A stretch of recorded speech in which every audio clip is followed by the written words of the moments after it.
სავაჭრო ცენტრ ლილომოლში დიდი სასკოლო მზადება დაიწყო. ჩვენთან პირველიდან მე-12 კლასის ჩათვლით სასკოლო ასაკის ბავშვებისთვის საჭირო ჩანთების განახლებული კოლექცია დაგვხვდებათ. ლილომოლში მრავალფეროვანი არჩევანია, როგორც ლამაზი დიზაინის მქონე კომფორტული და მსუბუქად სატარებელი ჩანთების, ასევე გთავაზობთ ჩანთებს გორგოლაჭებზე.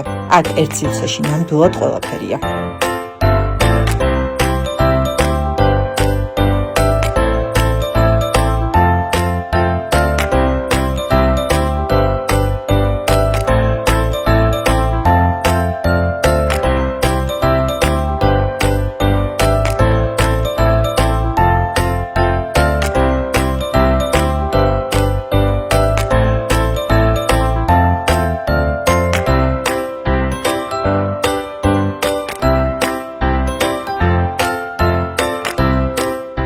არ დავიწყეთ თვალი გვადევნეთ ჩვენი სოციალური ქსელების მეშვეობით და კომენტარებში გაგვიზიარეთ რა პროდუქციის ვიდეოს ნახვა გსურთ.